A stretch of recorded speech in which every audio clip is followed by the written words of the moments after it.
Hola, hola, ya aquí estamos, ahora sí.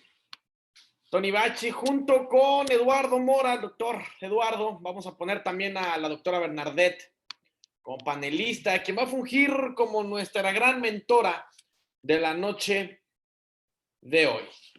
A ver, ya me están saludando por aquí. Estamos con Silvia Arturo Zamudio Oropesa, desde Alvarado, Veracruz. Sí, señor. ¿Desde dónde más nos ven? Por lo pronto, un saludo a Veracruz. Alvarado, Veracruz, a Silvia Arturo Zamudio Oropesa. Gracias, Silvia Guzmán Ramírez, por decirme que sí me escucho, porque luego uno habla y no lo escuchan. Vamos también a transmitir en vivo en Facebook, en la plataforma Yo Soy Médico 17, a quien aprovecho para agradecerles el espacio, la plataforma, para llegar a más y más personas. Vamos, denme aquí un segundo, compartir en su página. Yo Soy Médico 17. Espero ya la sigan. A ver, ¿dónde más nos ven? Jorge Arturo, Elizabeth García Bernal, Eduardo Castillo Valdés, Cristina Roja Chávez, Carlos Rizo, José García. También saludos a Petra Chávez Raimundo, saludos a Rocío Hernández, Silvia Guzmán Ramírez. Saludo a todos ustedes que nos están viendo. Hoy lunesito de semana corta y puentecito, el 15 de septiembre. Bueno, el 16 sería el puente. Un gusto que están aquí con todos nosotros. Bueno, pues vamos arrancando ya su programa, La Voz del Residente. Hoy lunes en anestesiología tenemos un gran tema, señoras y señores. Tenemos valoración de vía aérea. Todo esto de la mano del doctor Eduardo Mora Martínez, médico por la Universidad Quetzalcóatl de Irapuato, R1 de anestesiología en el hospital, doctor Jesús Gilberto Gómez Maza. Ha hecho publicaciones como importancia de la medición de intervalo en los síndromes coronarios agudos e infarto agudo al miocardio por trombosis asociadas a la cocaína. Esa es una de las publicaciones. Hoy también nos acompaña la gran doctora, mentora, Bernadette Casillas, quien como todos los lunes compartimos espacio con la gran doctora Bernadette Casillas, quien aquí ya la estoy haciendo como coanfitriona para que pueda compartir su cámara y los pueda saludar también. Un gusto estar con todos ustedes. Los invito al Facebook, La Voz del Residente, Instagram, La Voz del Residente. Todo lo que se exponga aquí de la mano de Eduardo Mora, del doctor Eduardo Mora, se subirá a YouTube. Búsquenos como Medical Legal Center para que puedan acceder a este material. Les platico la dinámica, señoras y señores, por si usted es nuevo en estos webinarios. Nuestro doctor Eduardo Mora tendrá 30 minutos para exponer su tema. Al terminar, la doctora Bernadette Casillas complementará su charla, complementará la exposición, dará consejos, tips, cuestionará, también puede cuestionar lo dicho y finalmente pasaremos con el mejor público que existe, que son ustedes, los residentes en anestesiología. Para esto, para enriquecer el programa, los necesitamos. Necesitamos que hagan preguntas, que comenten, que complementen también la charla. Saludos también. Yo, Tony Bachi, junto con la doctora Bernadette Casillas, le daremos voz a todos sus comentarios, todas sus preguntas. Así que anímense, pueden hacerlo a través del chat, a través del icono de preguntas y respuestas, o puede ser también a la gente que nos ve en Facebook. Ya un saludo a toda la gente que nos ve en Facebook.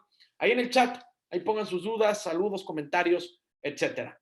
Bueno, finalmente me quiero dirigir a los jefes de residentes.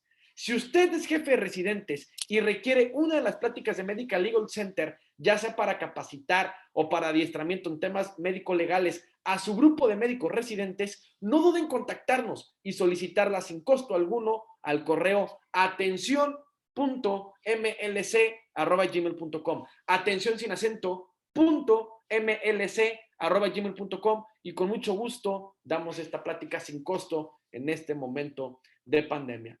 Bueno, es hora de que le pasemos cámara y micrófono al doctor Eduardo Mora, que ya está aquí con nosotros, quien ya es coanfitrión de este gran programa. Adelante, doctor Eduardo, ¿nos escuchas? Hola, buenas noches. Sí, los escucho perfecto.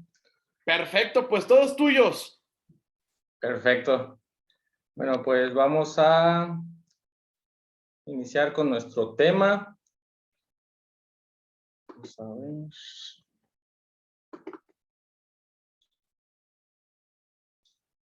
En esta ocasión, pues me toca compartir el tema de valoración de vía aérea.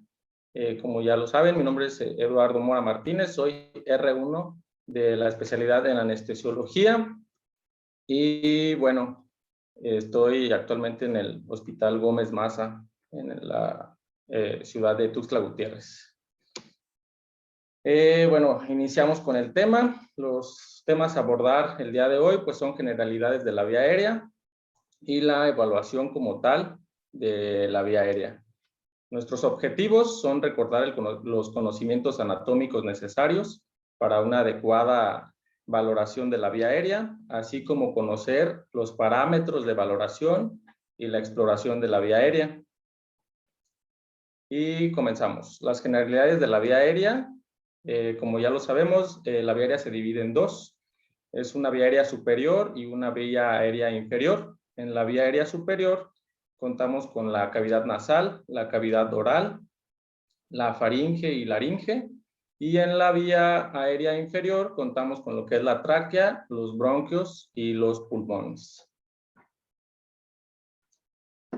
Para comenzar con la cavidad oral, bueno, tenemos que esta se extiende desde los labios en su parte anterior hasta los pliegues palatoglosos en la parte posterior.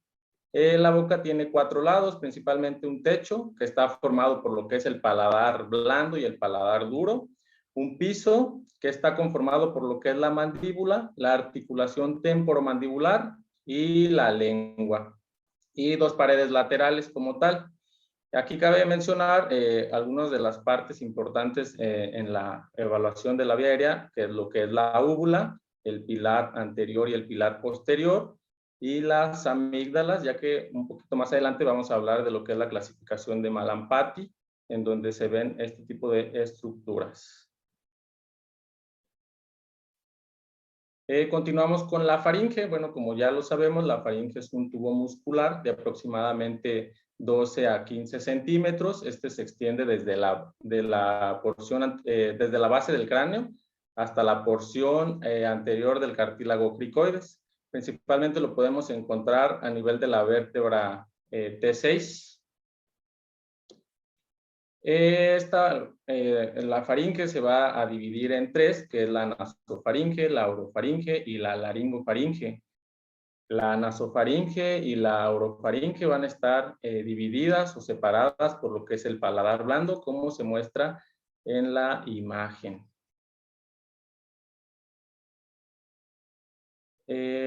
Bueno, continuamos con la laringe. Esta es una estructura móvil de la vía aérea.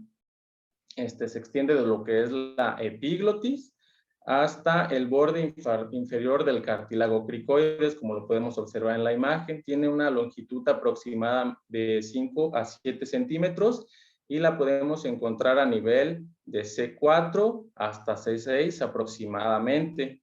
La laringe funge con una función de órgano de la fonación, además de que funciona como un esfínter, ya que tiene funciones protectoras para la vía aérea inferior. Esta está constituida por músculos, ligamentos y un conjunto de cartílagos. Estos cartílagos los vamos a dividir en pares e impares, principalmente los cartílagos pares. Tenemos al cartílago aritenoides, al cartílago corniculado y al cartílago cuneiforme. Los cartílagos impares son la tiroides, cricoides, el cartílago tiroides, el cartílago cricoides y la epiglotis como tal. El cartílago tiroides está conformado por 2 láminas cuadradas. Estas se van a funcionar anteriormente a nivel de la línea media. Y bueno, el cartílago cricoides, como lo podemos observar en la imagen, tiene una forma de anillo de sello que se va a encontrar inferior al cartílago tiroides. Y bueno, tenemos a la epiglotis en la parte superior, en donde lo podemos observar como que tiene una forma de hoja que se va a proyectar hacia arriba y está por detrás de la lengua, y el hueso yoides. Esta epiglotis, bueno, nosotros como anestesiólogos la tenemos como punto de referencia al momento de realizar la laringoscopía, en nuestra técnica de intubación.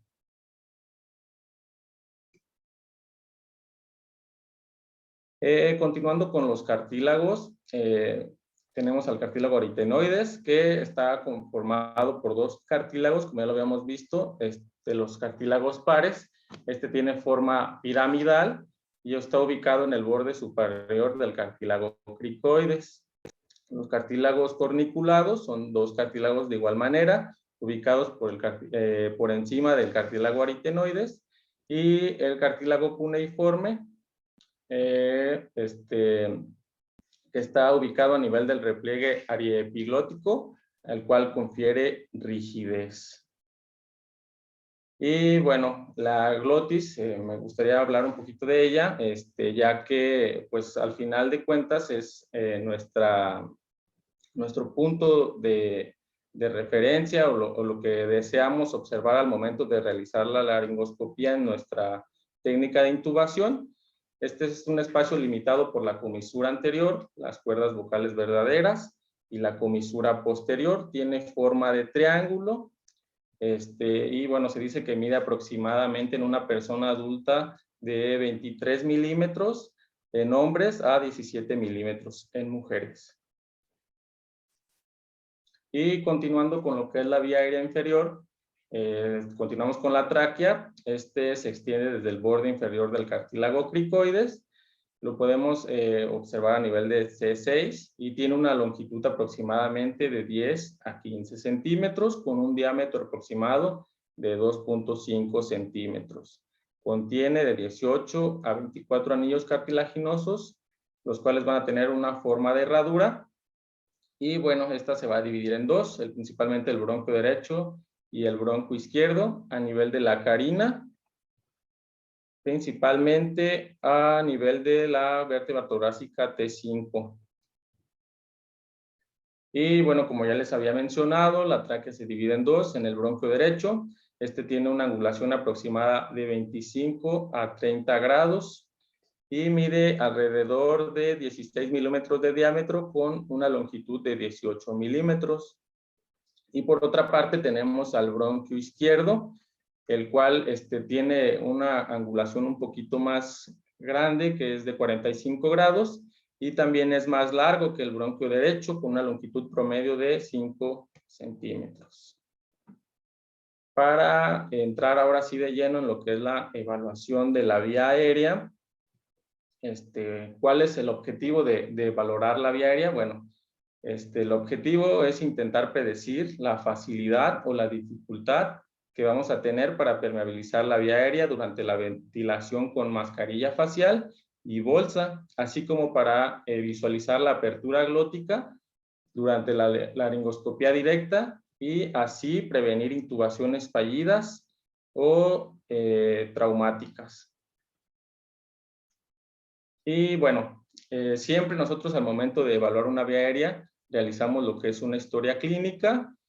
En ponemos especial atención en los antecedentes anestésicos de las cirugías previas que pudiera tener el paciente. Preguntamos si hubo algún tipo de complicación, ya sea con los medicamentos o a la hora de querer realizar la intubación. Y bueno, posterior a ello, realizamos una exploración física detallada, más que nada en la vía aérea. Lo que nos va a interesar principalmente, si quisiéramos realizar una intubación nasal, pues bueno, vemos la orientación del tabique nasal, que no esté fracturada, que no haya datos de infección, cómo están las fosas, si están permeables o no, el tamaño de los cornetes, y en base a eso vemos por cuál narina podemos ingresar nuestro tubo. Hablando de la cavidad oral, lo ponemos especial atención en los dientes, principalmente si tiene dientes flojos, si tiene placa, esta si es fija o si es móvil. Y bueno, si los pacientes presentan adoncia, ya que al momento de presentar adoncia, nos es un poquito más difícil realizar una ventilación adecuada, ya que la mascarilla facial no embona de una manera adecuada sobre el rostro del paciente, y nos dificulta un poco la ventilación como tal. Incluso en ocasiones llegamos a tener que usar dispositivos supraglóticos, como es una cánula de Guedel, para poder ventilar a nuestro paciente. Además de revisar los dientes, revisamos de manera específica lo que son el paladar blando, pilares y las amígdalas, ya que en este caso, hablando de las amígdalas, pudieran haber hipertrofia o datos de infección, el cual nos pudieran dificultar un poco nuestra técnica de intubación. Y bueno, hablando en lo que es el cuello, la tráquea y los tejidos blandos, perdón, ver más que nada la orientación de la tráquea, ver que esté íntegra, la tiroides que no esté crecida, que no haya algún tipo de bocio que nos pueda comprimir o desviar lo que es nuestra vía aérea. Y bueno, los tejidos blandos principalmente buscando algún tipo de masa que también nos pudiera, o tumoración que nos pudiera comprimir lo que es nuestra vía aérea. Y bueno, en anestesiología tenemos varias escalas que nos ayudan a predecir lo que es una vía aérea difícil. Tenemos principalmente lo que es la distancia interincisivos o apertura oral, que bueno, esta va a valorar la distancia que hay entre el incisivo superior y el incisivo inferior.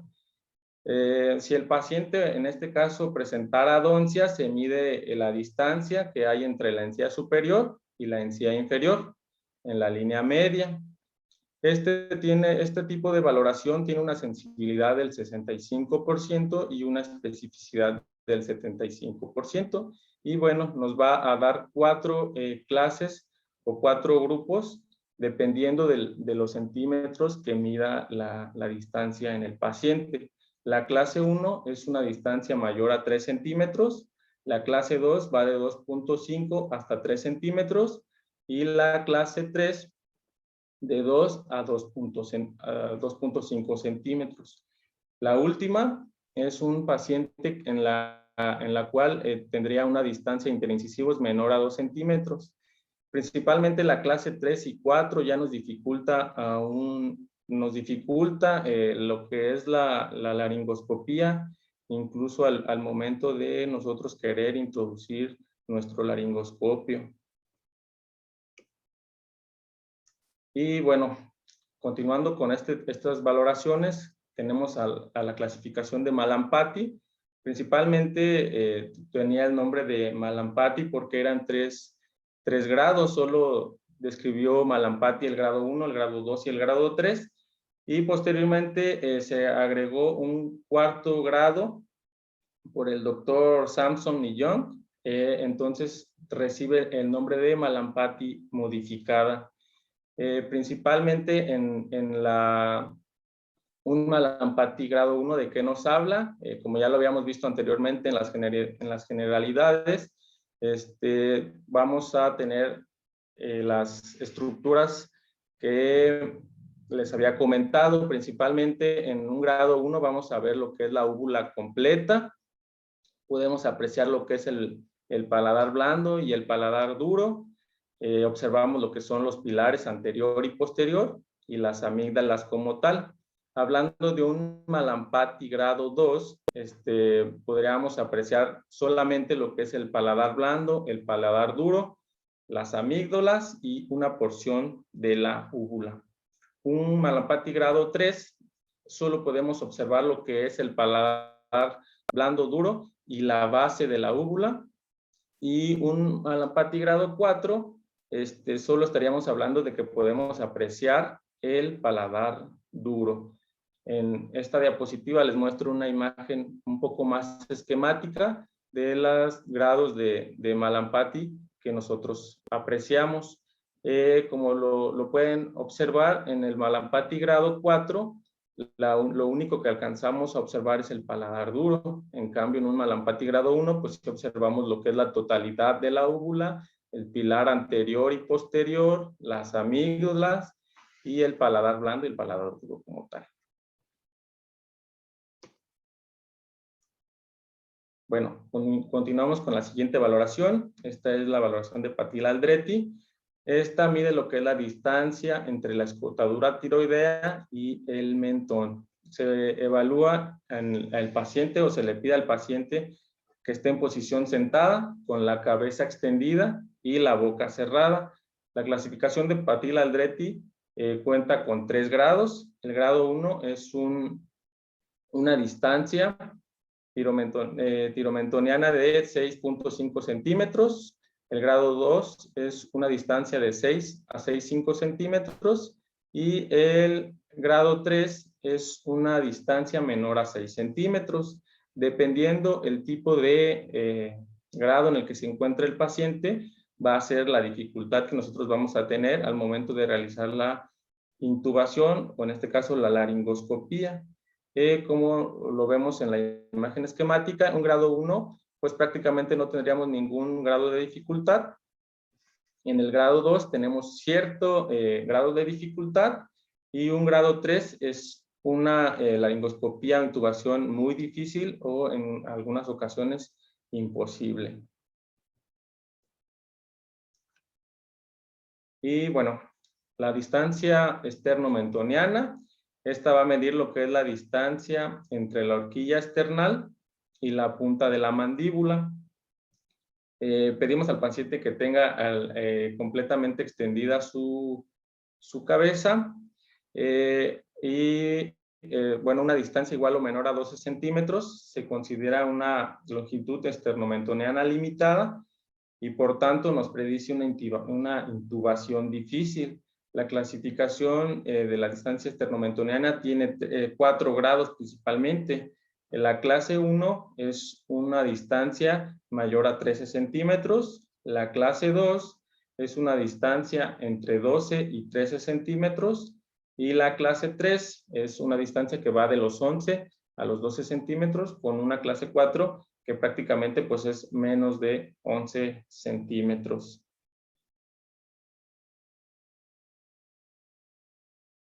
La siguiente evaluación que nosotros realizamos es la protrusión mandibular.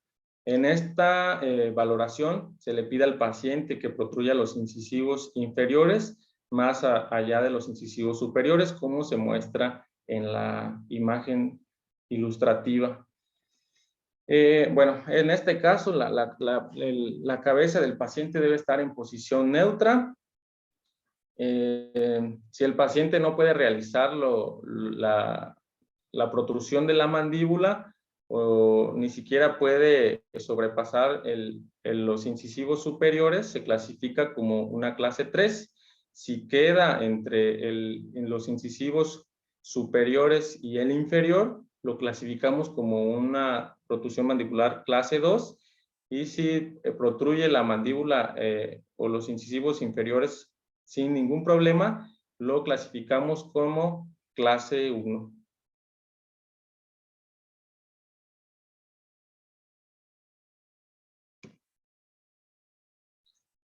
Bueno, la siguiente clasificación, tenemos a Bellhaus-Doré. En esta se explora al paciente en posición sentada, con la cabeza en extensión completa.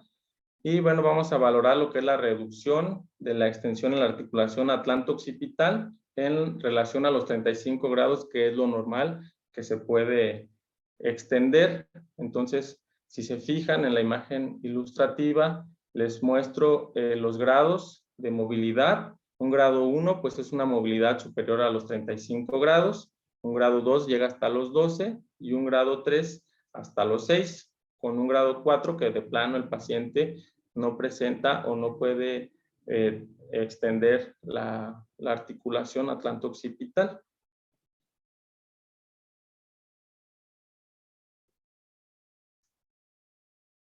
Continuando con las valoraciones, tenemos lo que es la circunferencia del cuello. Cuando la circunferencia del cuello sobrepasa los 40 centímetros, se dice que aumentan las posibilidades de una intubación difícil, de modo que una circunferencia de cuello de 43 centímetros aumenta hasta 5% la dificultad para la intubación, y cuando esta sobrepasa los 60 centímetros o más, puede aumentar hasta un 35%. Bueno, para esto pues sería ideal contar con una cinta métrica para así poder medir de una manera más adecuada la circunferencia de nuestro cuello. Y bueno, les pongo un cuadro comparativo en donde vemos la sensibilidad, la especificidad y el valor predictivo positivo de las valoraciones principales que tenemos al momento de evaluar la vía aérea, en donde podemos observar que la distancia externo-mentoniana tiene una sensibilidad, así como especificidad más alta en comparación a las demás, con una sensibilidad del 82.4% e incluso llegando a una especificidad del 88.6% con un valor predictivo negativo de 98.7. Entonces, todas las valoraciones que les mencioné anteriormente, esta sería la más cercana a nosotros poder predecir una vía aérea difícil. Y bueno, tenemos un índice predictivo de intubación difícil, que es la clasificación de IPID, la cual abarca 5 valoraciones principales, lo que es la clasificación de Patil-Aldrete, la clasificación de Malampati modificada, la distancia esternomentoniana, la capacidad de protrusión mandibular y la distancia interincisivos. Entonces, nosotros al momento de realizar una evaluación de la vía aérea difícil, le hacemos a nuestro paciente estas 5 valoraciones, el cual nos va a dar un puntaje, como lo podemos ver en pantalla, un puntaje de 5 a 7, nos estaría hablando de una intubación sin dificultad, un puntaje que va de los 8 a los 10 puntos, tendríamos una discreta dificultad que no nos va a requerir de maniobras adicionales, y un puntaje de 11 a 13 nos habla de una franca de dificultad en la cual se pudieran requerir hasta 2 intentos con ayuda de 1 o 2 maniobras adicionales. El puntaje de los 14 a 16 ya nos habla de una gran dificultad que va a requerir más de 2 intentos y ayuda de 3 o más maniobras adicionales con un puntaje final de 17 a 18 puntos, en la cual vamos a tener una intubación imposible. Hasta aquí, bueno, estaríamos hablando de una evaluación indirecta, ya que no estamos viendo como tal lo que es la glotis. Para eso tenemos una clasificación que se llama CORMAC. Esta evalúa los distintos niveles de dificultad para la intubación endotraqueal a través de la laringoscopia directa en función a las estructuras anatómicas observadas. En esta clasificación como tal, ya la realizamos en el quirófano al momento de tener al paciente ya bajo la inducción anestésica. Colocamos al paciente en la posición de olfateo, en decúbito dorsal, ya con su relajante muscular, como lo había comentado. Alineamos los ejes como lo vemos en la imagen ilustrativa. Esto se logra colocando al paciente en la posición de olfateo, y lo que estamos buscando como tal es observar la glotis. Ya les había mencionado que al momento de nosotros realizar la laringoscopía, buscamos lo que es la epiglotis como punto de referencia, colocamos lo que es la hoja del laringo sobre la valécula, y para poder así observar lo que son nuestras estructuras de la glotis. La clasificación de CORMAC tiene 4 grados, principalmente el grado 1. Podemos observar el anillo glótico en su totalidad, y pues bueno, esta sería una intubación relativamente fácil. Un CORMAC 2 nos habla o se observa solamente la comisura o la mitad posterior del anillo glótico, y vamos a tener cierto grado de dificultad para la intubación. Un CORMAC 3, en la cual solo se va a observar la epiglotis, sin poder observar el orificio glótico como lo podemos observar en la imagen ilustrativa. Y bueno, esta sería una intubación difícil, pero posible. y un CORMAC grado 4 nos estaría hablando de la imposibilidad para visualizar incluso la epiglotis. En este caso, sí se deberían de utilizar técnicas especiales para poder concretar lo que es la intubación. Y bueno, hasta aquí mi participación. Espero les haya sido de su agrado y pues les haya ayudado, aunque sea un poco. Gracias.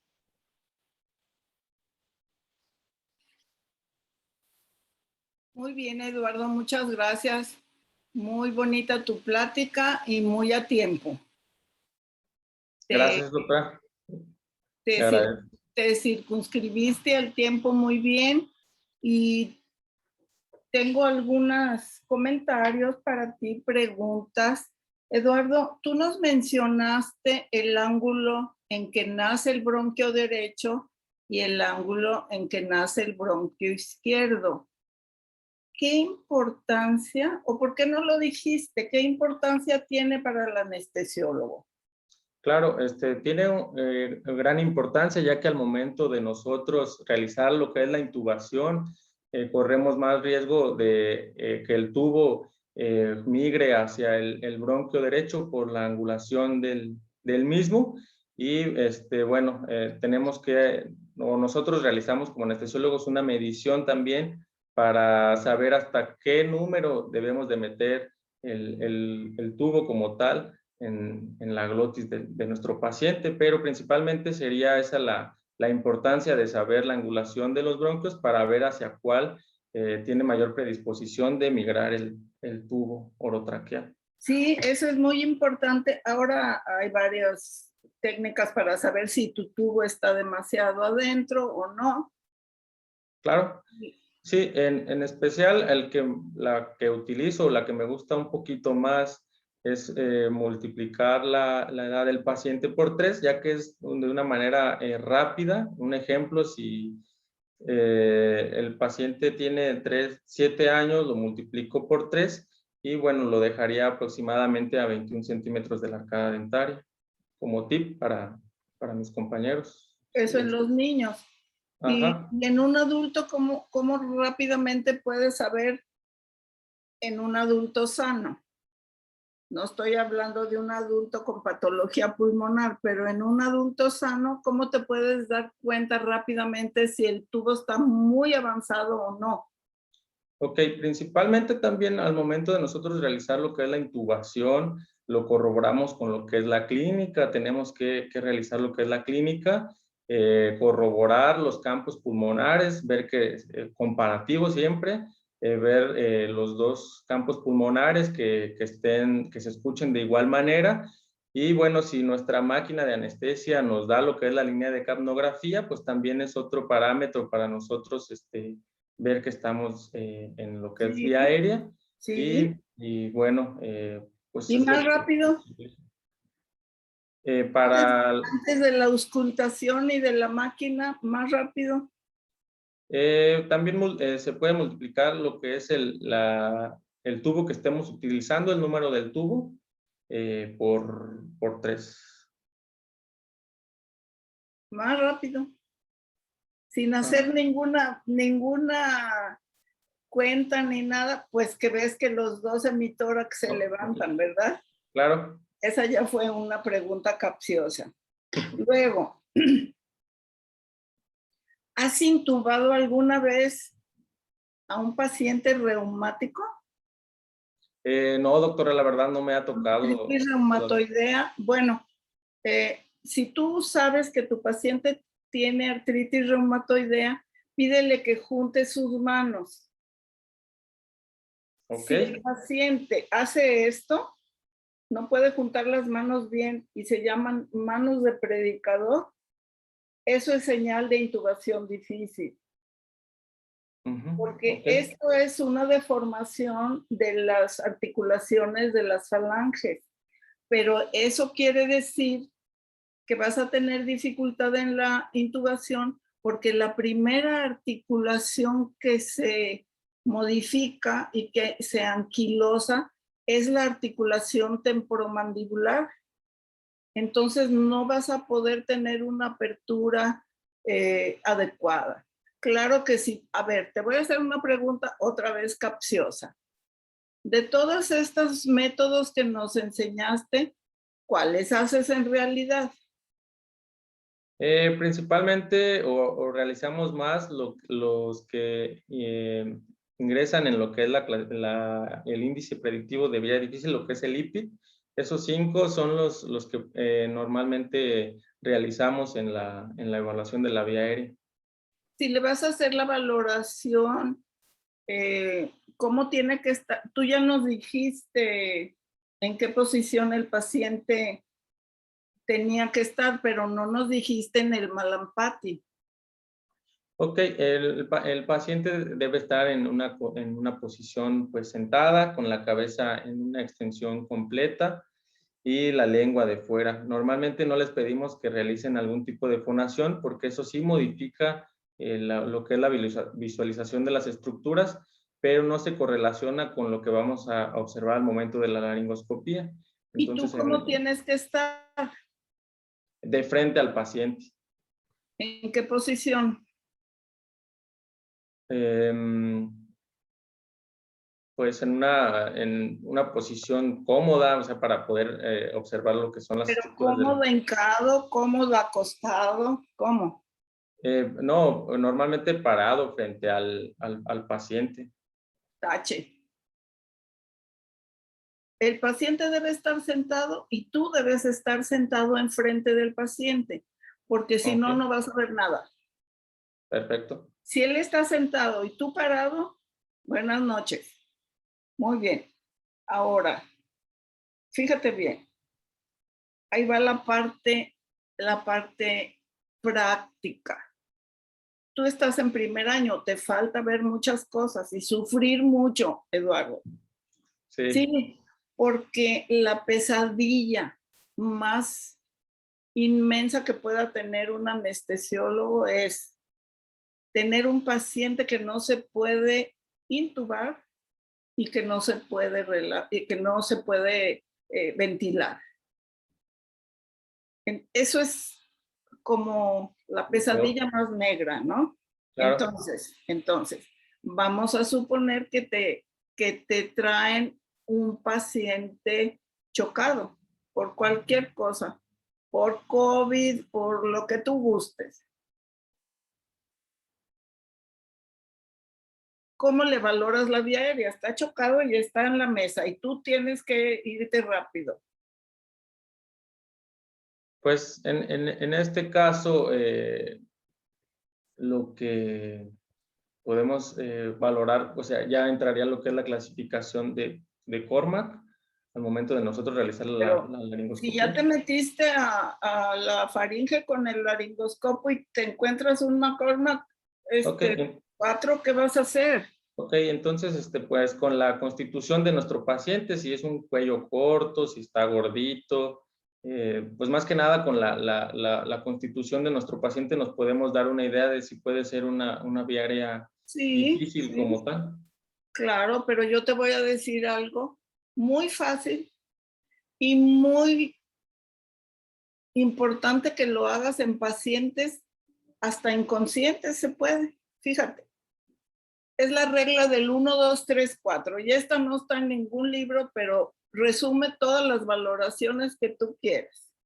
1, que quepa un dedo, tu dedo, la punta del dedo, en la articulación temporomandibular.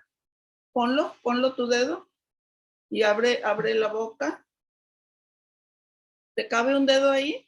Sí, Ok, ese es el 1.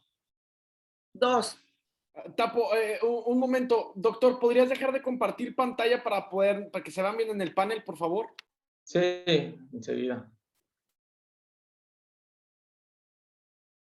Um,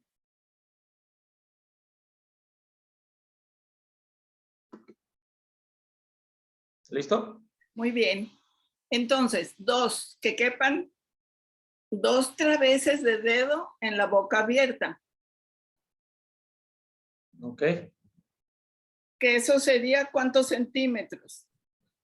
Pues ya sí depende también de los dedos del doctor, en este caso, ¿cuántos mide? Bueno, sí, si le traemos un gigante, pues no, a nadie le va a quedar, pero más o menos 4 centímetros. Ok, ¿Sí? perfecto. Luego, 3, son 3 traveses de dedo.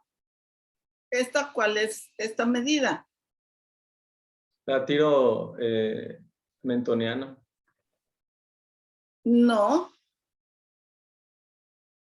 El 4 es la tiromentoniana. Este es otro, es el piso de la boca. Ok. ¿Sí? Con esa, si te da 1, 2, 3, 4 positivo, ¿cuánto te tardas en hacerlo? 10 segundos y Sí. ya vas a saber más o menos a lo que te vas a enfrentar. Claro que si tienes un paciente de 180 kilos y sorprendentemente muchos de esos pacientes son fáciles de intubar. Sí. Sorprendentemente, pero a veces no. Y si tú tienes una micrognatia, también te da mucho miedo. Yo tengo un profesor que yo le decía, por favor, nunca se enferme de nada, no me hable para ninguna anestesia, porque tiene una mandíbula completamente recidivante. Entonces, no, o sea, no me hable, doctor, por favor. Y le da mucha risa, pero bueno. Si tienen una micrognatia, ya sabes que es dificultosa la intubación. A veces las personas con mucha barba, ¿sí? Claro. Luego, claro, una gran índice de masa corporal, mala señal. ¿Cuál paciente cambia su Mallampati en el proceso perioperatorio?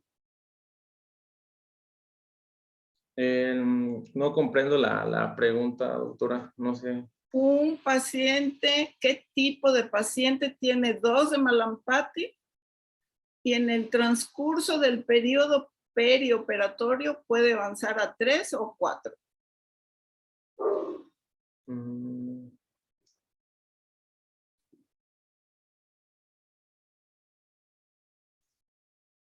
La paciente obstétrica, Eduardo. Ok. La paciente obstétrica puede llegar con 2, o sea, tú vas y la valoras, como espero que hagas con todas tus pacientes que están en trabajo de parto, porque pueden hacerse cesárea de urgencia. Vas y la valoras, tiene 2, ok. Después de 3 o 4 horas de trabajo de parto, en que grita, suda, se deshidrata, se desmorece, vas y la vuelves a valorar y tiene 4. Por el edema de los tejidos, ¿sí? Okay. Y por último, antes de compartirles 2 fotos, un consejo. Nunca se van a arrepentir de hacer esto. Tienen un paciente, ya sea con un valor predictivo de intubación bueno, o tienen un paciente con valor predictivo de intubación difícil muy alto, los 2 lo puedes hacer. Lo induces y tú agarrando la mascarilla con un buen sello, lo ventilas con la bolsa. Ya está inducido, no va a pelear mucho tu intervención. Okay. Si lo puedes ventilar, puedes estar seguro que si no lo intubas, lo ventilas. ¿Por qué? Porque el paciente no se muere por falta de tubo. Nadie nace con un tubo en la tráquea, ¿verdad? No. Nadie. Entonces no se va a morir por falta de tubo. El paciente se muere por falta de oxígeno. Entonces, si lo puedes ventilar estando inconsciente, puedes respirar hondo. Si no lo puedes ventilar, no va a pasar nada. Y por supuesto, tener todo el equipo de vía aérea de emergencia hasta el cricotiroidotoma, ¿verdad? Porque eso le va a salvar la vida al paciente y a ti. porque el anestesiólogo que no puede intubar y no puede ventilar y se le muere el paciente, yo creo que es la cosa más horrenda que puede suceder. Se muere el paciente y entonces le tenemos que hablar al licenciado Abraham y él nos va a decir, te dije que no hicieras eso. Ay, Dios de mi vida, pues no. Les voy a compartir, si me dan permiso, 2 fotos. Sí tiene permiso, doctora. ¿Cómo le hago? Me sale que voy a compartir la pantalla esta, pero no quiero esta. ¿Entonces le bajo o qué? No. A ver, Tony, auxilio. Sí, pues tendría que compartir pantalla y seleccionar la pantalla que quiere compartir. Ok. Ahorita le digo cuál quiero.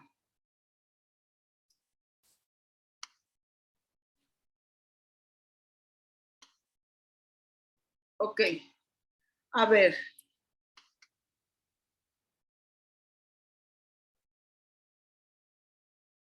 A esta paciente,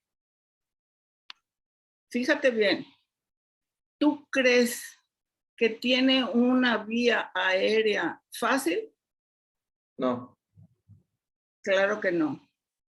Claro que no. Tú te acercas, lo pones en posición de olfateo, te encomiendas a todos los santos porque ya falló la anestesia regional, ¿sí? Ajá. Entonces te encomiendas a toda la corte celestial y si tienes que dormirla, pues ya estás listo, ¿no? Y quiero que me digas honestamente,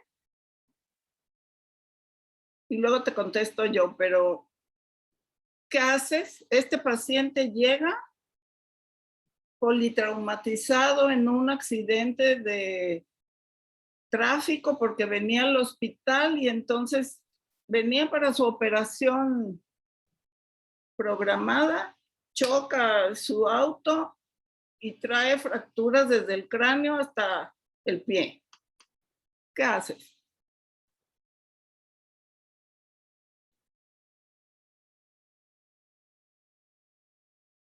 Un abordaje por una traqueostomía o tiroidectomía. Ok, ¿dónde está la tráquea? En la imagen de la derecha sí se alcanza, bueno, a ver el cuello como tal en el momento de mover la cara hacia un lado, pero no logro ver bien. Pues no,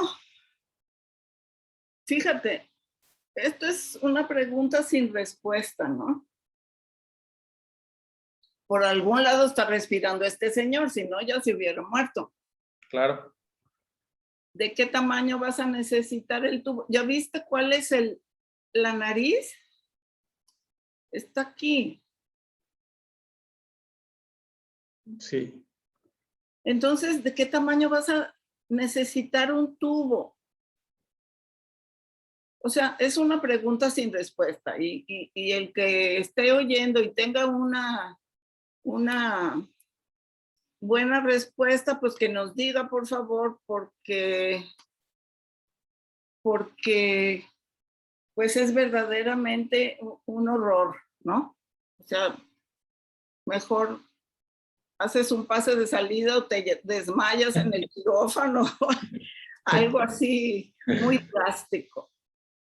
Pero este tema, Eduardo, es el que da más miedo a los anestesiólogos y puede ser que me equivoque, pero en Estados Unidos el mal manejo de la vía aérea es la principal causa de demandas contra el médico anestesiólogo. Ahorita que nos diga Tony si él sabe, pero hay que tener mucho cuidado. Uh-huh. Te vuelvo a felicitar, Eduardo, y muchas gracias. Gracias a usted, doctora, por sus palabras y por orientarme un poco más sobre el tema. Ok. Muchas gracias, doctora Bernadette Casillas. Hay una pregunta por parte de Silvio Arturo Zamudio Oropesa. Dice, si el paciente llega a quirófano con cirugía programada y trae brackets, ¿se deben de retirar para llevar a cabo su cirugía? No sé si pueda contestar el doctor Eduardo Mora. Bueno, no necesariamente se tendrían por qué quitar los brackets, ya que no nos obstruyen como tal la visualización de la vía aérea, pero pues sí tendríamos un poquito de cuidado más que nada para cuidar sus dientes y sus brackets como tal al momento de introducir el laringo. Correcto. Perdón, sí hay una circunstancia en la cual tendríamos que hacer algo y es no quitar los brackets, pero a veces les ponen ligas desde arriba abajo. Ok, sí, ahí sí hay que cortar las ligas con todo y pena y si se desmaya el odontólogo, pues ni modo. Ahí sí. Sí, ahí sí. Correcto. Hay otra pregunta que me llama la atención por parte de Eric Solano Muñoz. Dice, saludos desde Bolivia. ¿Cuáles son los criterios de ventilación difícil? Saludos. ¿Nos podría contestar, doctor Eduardo Mora? A ver, no entendí bien, Tony. ¿Los criterios de qué? De ventilación difícil, así lo pone. Bueno. ¿Cuáles son los criterios de ventilación difícil? Así lo pone tal cual. Bueno, yo creo que se refiere al paciente que, pues como ya lo mencionaba la doctora, aquellos que tienen barba, es muy... No, pero de ventilación, Eduardo. De ventilación. No de incubación. Okay. De ventilación. Pues los pacientes también con adoncia, como ya lo había mencionado, al momento de ventilarlos, como no podemos poner o no sella bien la mascarilla facial, por la propia de la adoncia, sería uno de los criterios para una ventilación difícil, como tal. Pero, ¿cómo puedes demostrar? Me imagino, es que la pregunta está un poquito... capciosa. Sí, como difusa, ¿no? ¿O cómo Correcto. puedo saber que no estoy ventilando bien a mi paciente? Bueno, si lo estás ventilando al principio con la bolsa, estás checando que se expandan los dos hemitórax. Si ves que uno de los dos no se expande, pues eso te habla de que algo no está bien con la ventilación. Si sí se expanden, pero me da mucho trabajo ventilar al paciente, si me da mucho trabajo mandarle el aire que yo le estoy queriendo mandar, pues ya me está hablando de un problema en la vía aérea baja. En la vía aérea alta no, porque ya tengo mi tubo ahí, ¿no? Vamos a suponer que los dos hemitórax se levantan, entonces tiene que ver con la vía aérea baja, que son los bronquios y bronquiolos. Quizá tenga yo un caso de bronquioespasmo. Y en las mediciones que tenemos, pues vamos a tener un paciente cuya saturación no concuerda con la FiO2 que le estoy dando. Y el CO2 puede estar bajo si hay una obstrucción completa de un pulmón. Por ejemplo, vamos a suponer, le puse el tubo en el bronquio derecho, entonces el bronquio izquierdo, tan. El pulmón izquierdo no se está ventilando ni nada. Entonces va a caer el CO2 expirado y va a caer la saturación. Esos son criterios para decir, no estoy ventilando bien a mi paciente. Tengo que hacer algo, tengo que checar qué está sucediendo. No sé, doctor, que hizo la pregunta, si de eso se trataba. Puede ser, será ya cuestión que nos lo diga antes de terminar ya el programa, dado el tiempo, tenemos que ir con las conclusiones, no sin antes leer varios comentarios. Perdón, Tony, hay otra pregunta de monitoreo cerebral, dice, solo para preguntar si todavía no está clasificado el Malampati 0. Sí se ha propuesto, pero no está aceptado todavía por la ASA, pero en todo caso el Malampati 0 sería si yo le digo al paciente, abra la boca, yo estoy enfrente de él, abre la boca y le veo hasta la epiglotis. Ese es el malampetícer, y hay gente que puede abrir la boca tremendamente bien, entonces se le ve el epiglotis y ese es el cero, pero no está aceptado, o sea, todavía no lo publica la ASA, ¿no? Creo que son todas las preguntas, Tony. Correcto. Hay un par de comentarios. Eric Solano, bueno, no, perdón, monitoreo cerebral. Doctora Bernardet, saludos desde León y gusto en saludarla de parte de igualmente Wilson. Un beso. Un beso También para León. Desde Bolivia mandan felicitar al doctor Eduardo Mora. Dicen que excelente presentación. También nos ponen por acá Margarita Vázquez desde Guadalajara, Jalisco. Inviten más seguido al doctor Mora. Pues ojalá esperemos tenerte nuevamente por acá, doctor Eduardo Mora. Sí. Felicidades al doctor. Excelente explicación. Y bueno, antes de pues ya terminar el programa. Hay otro comentario que me parece importante tomar. Adelante. Dice alguien que, a ver, déjame, para no decir a alguien, ¿verdad? Dice Alfredo Lima Báez, no sé de dónde es. La sesión es para todos, no para evidenciar al ponente. Yo les quiero decir que los muchachos que hacen su esfuerzo de presentar aquí su trabajo, su investigación, su estudio, son muchachos en formación. Y el deber mío es orientarlos. De ningún modo quiero evidenciar nada más que son muchachos. Él es un R1, por el amor de Dios. No le vamos a hacer un examen de ya para certificación del consejo, ¿verdad? Porque eso es otra cosa. Correcto. Y a sus órdenes también. Pero ¿tú te sentiste verdaderamente evidenciado, Eduardo? Embarazado, bueno, no embarazado. Avergonzado de lo que yo te dije. ¿Me puedes decir sinceramente? No, doctora, en ningún momento. Bueno, espero que el doctor esté tranquilo con esa respuesta. Es mi obligación. Por eso estoy aquí. Claro. No para decirle, todo está perfecto. No, si yo puedo cooperar con un granito de arena, como las cosas clínicas, con todo cariño lo hago. Y no espero que lo sepas todo, porque no hay nadie que lo sepa todo. Solo el libro.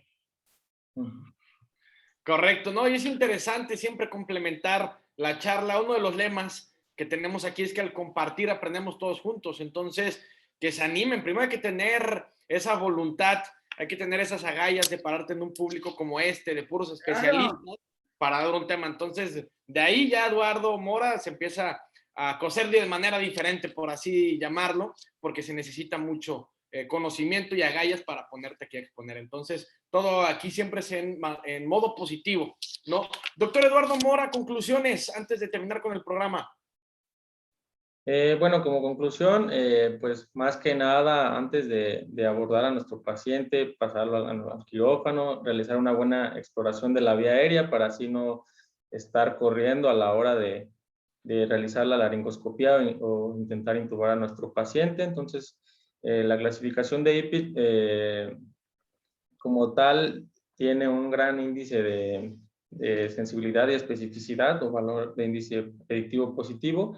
Entonces, yo creo que con las 5 valoraciones que abarcan la clasificación de IPID sería una buena opción para ingresar hacia nuestro paciente a sala.